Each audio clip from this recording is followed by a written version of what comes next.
Joining me now are three of the country's top political analysts and CNN contributors. We have Democratic strategist Hank Sheinkopf, New York Daily News columnist Errol Lewis, and Errol is also the host of the morning show on WWRL in New York City, and Republican strategist Ed Rollins. Ed was former White House political director under President Reagan, and he recently served as campaign chairman for the Mike Huckabee presidential campaign. Gentlemen, thanks for being with me. We look forward to the convention.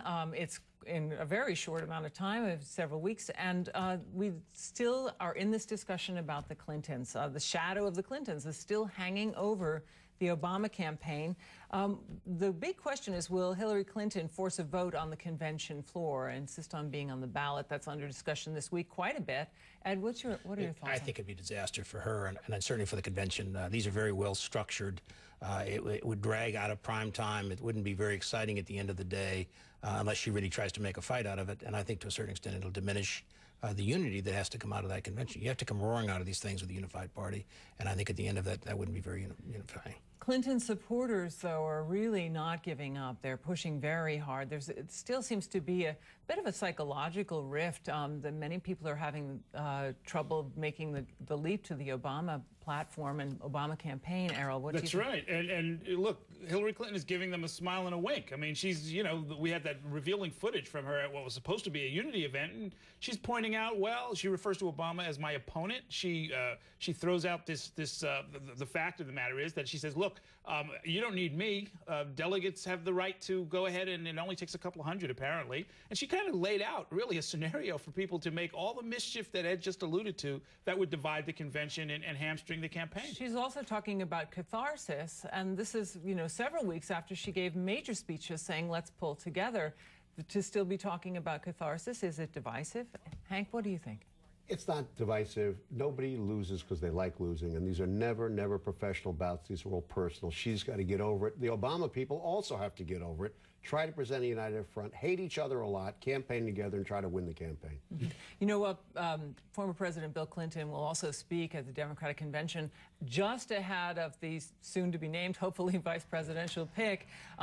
What the juxtaposition of those two speeches, what do you think about that placement? Well, he always has dominated, with the exception of the one where he gave the keynote speech and went on for hours and hours. That's right. But he still is a great speaker. He still is, he's a very significant player in this party, and he could do a lot to basically unify and talk about how important it is to go back and retool his legacy.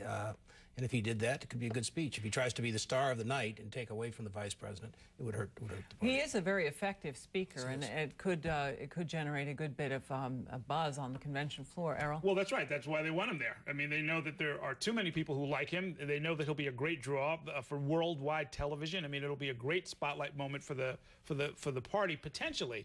But it depends. I mean, when asked, about a week ago, is Barack Obama qualified to be president? Instead of saying the one word, yes, that would have been the right answer, he goes on the speech, well, nobody could really be qualified. You could be vice president for 8 years, which was sort of a backhand slap at Gore, as far as I could tell. It wasn't even a tepid endorsement. I mean, nothing. I mean, yes or yes, of course. Those were the only acceptable answers. He didn't give them. Which makes the point again, as Errol's saying, it is always personal. It doesn't pass quickly, but there's something else at stake. Bill Clinton's legacy as a Democrat. This could be the resurrection of him as a major foundation stone of the modern Democratic Party, going into which should be a victorious cycle with him helping to lead the troops onward. If he wants that, he'll be the Bill Clinton he should be. If he doesn't want that, well, it'll be a very different story potentially for Democrats come the fall. All right, let's broaden this out. Take a look at the entire political lineup, and we have actually a couple of polls. We have CNN poll of polls, and we have Obama at 46%, McCain at 41%. But we still have a good chunk of people who are unsure. This may be one of those campaigns where the unsure vote goes for a while. The undecided is not. They're not paying attention to it. I mean, people who are undecided are really undecided. I mean, what you really have is you have Republicans are pretty much totally supporting McCain. Democrats are pretty much supporting, and they're split down the middle on those of the independents who have decided already. And the rest of them are going to wait, and they're not going to make up their mind until very, very late. If you go back and look at the history of 2000 or other races in the past, that are very close. These independents hold out for a long, long time. So don't expect any shift to the fall. I think a 5-6 point lead would be something I'd be very happy going into at this point in time. It's all the speculation. It's the numerous polls. Everybody else thinking it should be 20 or 30 points. It's never been 20 or 30 points. It's really been significant.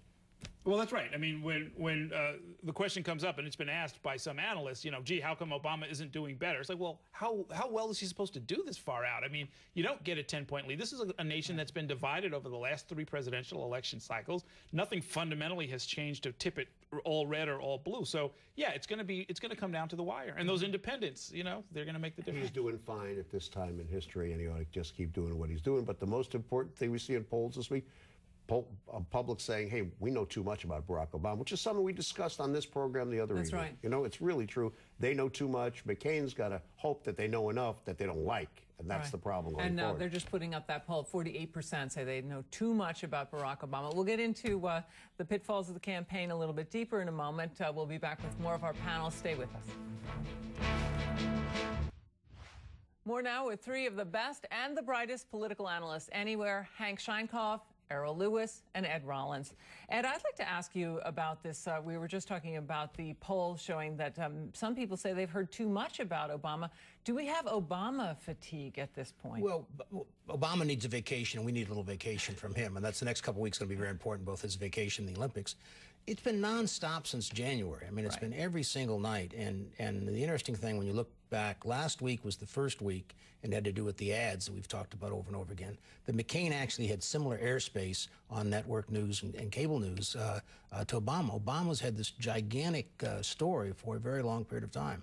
It's not that people don't want him; they're just, you know, give us a break. And I think, as Hank said, they need to know more about McCain. You're going to see plenty of Obama and McCain once we come back from these conventions. And McCain actually got some of this space because he went negative. Absolutely. And is that the way he should be going? Well, you know, he had to do something to stop the bleeding. I mean, Obama had a tremendous trip, and he's like been 20-30% less in airtime than Obama. He's not getting it's interesting you talk about Obama going on vacation, and he's going to Hawaii. He says he does it every year. It seems that this would be an unusual year to insist on your annual vacation. No? No, I don't think so. I mean, listen, he needs to rest up. You know, his staff needs some rest, frankly. They're exhausted.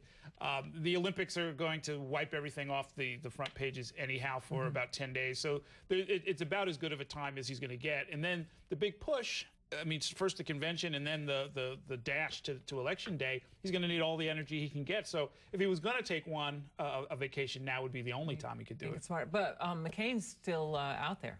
Well, yeah, sure. He's got plenty of ground to make up. I don't know how effective he's. I mean, when I was looking at this appearance in Iowa he just did, it was kind of lackluster. It was a state that he lost. It's not clear what the message was. I mean, his time might have been better spent resting up, preparing for his convention. What do you think? I think that McCain has no option but to continue dropping bombs. Why? Because he's got less money, and when you got less money, you got to create entertainment. And entertainment in American politics isn't "I love you." Entertainment in American politics is "I hate you and I'm going to beat you up," and that's a negative campaign commercial. He'll really have less money in the next 2-3 weeks when he basically is done spending the money he's raised. And he's taken the public financing, which is $82 million, which means he'll have $40 or $50 million to spend on television, the rest to travel. Where Barack can basically spend anywhere from $400 to $500 million. It'll be a gigantic advantage. You know what strikes me about the McCain campaign? You know, he met with DHL in Wilmington, Ohio. They are losing 8,000 jobs, and Rick Davis lobbied Congress to approve that deal. And McCain was chairman of the Senate Commerce Committee at that time. And then there's this job loss. The McCain campaign has the obligation to actually explain away job attrition, the economy, because they're with the party that's in power right now. He's working against some negative tides. Do you think he's effectively doing it in these sort of blue-collar stuff? He has a campaign that's been run by lobbyists, and they have made their money by basically doing things for corporations, both here and foreign governments. And I think to a certain extent, he's going to pay a price for that. And he paid a price the other day for that. He's going to pay a heavy price in Ohio. I mean, this town, Wilmington, they're losing 8,000 jobs. It's a town of 13,000 people. I mean, they basically have canceled that town, and those folks are not going to forget that. Wilmington, Ohio is Missouri, is Ohio, the rest of the state is Michigan, is Western Pennsylvania, and may very well be the election. All right, gentlemen, we will continue to discuss, and hopefully everyone gets something of a break before this starts in earnest. Errol Lewis, Ed Rollins, Hank Sheinkopf. And thank you for joining us. Please join us tomorrow. Please join Lou on the radio Monday through Friday for the Lou Dobbs Show. Go to loudobbsradio.com to find the local listings for the Lou Dobbs Show on the radio.